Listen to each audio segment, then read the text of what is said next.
विवेक, जो बुद्धि पर भी शासन कर सकता है उसका नाम विवेक है। विवेक के द्वारा बुद्धि युक्त होती है तो मन को शासित कर लेती है, मन को अधीन कर लेती है। नहीं तो जैसे हमारे सुना कि ये नहीं करना चाहिए, मन प्रेरणा कर रहा है और हम कर बैठे, तो इसका मतलब बुद्धि निर्णय ठीक नहीं कर पाई। क्यों? क्योंकि उसमें विवेक नहीं है। और विवेक प्राप्त होता है सत्संग से, शास्त्र स्वाध्याय से, भगवान की भक्ति से। बिना विवेक के शासन नहीं कर सकते। मन बहुत बड़ा तूफान है, वो जब अपने रंग में आता है तो किसी को नहीं बख्शता है, वो करवा ही बैठता है जो उसे करवाना होता है। अगर उस पर कोई शासन कर सकता है तो भगवान का कृपा पात्र, जो भजन, शास्त्र स्वाध्याय, सत्संग, पवित्र आचरण, उसमें विवेक हुआ, विचार के द्वारा काट दिया। ऐसा ऐसा ऐसा अंदर ही विचार आया और बाहरी किसी सहयोग की जरूरत नहीं, और शांत हो गया। अगर विवेक नहीं है तो फिर सीधा आक्रमण मन का होता है, और मन जो जलन पैदा करता है उसको सह पाना बहुत कठिन होता है।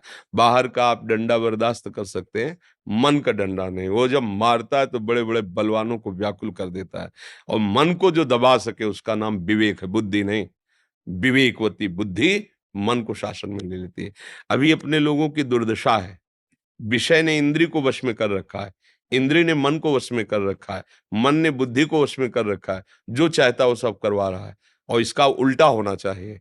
बुद्धि मन को वश में रखे, मन इंद्रियों को वश में रखे, इंद्रियां विषयों से विरक्त हों।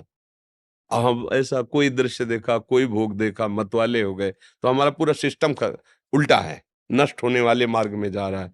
अब अध्यात्म का अगर ज्ञान हो, अध्यात्म से, तो इसको उल्टा करना है। और है ऐसा ही कि बुद्धि शासित मन, मन शासित इंद्रियां, और इंद्रियां निर्विषय, तब वो आनंद का अनुभव होता है। अभी बिल्कुल उल्टा है।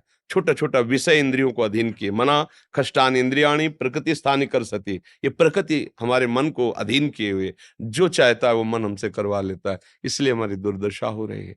कठिन से कठिन परिस्थिति में भी जो संभाल कर सकता है वो है विवेक, वो है विचार, वो है भजन, वो सत्शास्त्र स्वाध्याय, पवित्र आचरण।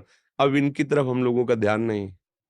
जो मन आया सो खा लिया, जो मन आया सो पी लिया, जो मन आया सो भोग लिया, जैसा मन आया वैसा कर लिया। लक्ष्य केवल धन, चाहे जैसे मिले, तो फिर वो बात अलग हो गई। इसलिए समझ में नहीं आता, और मन जैसा चाहता वैसा करवा लेता है।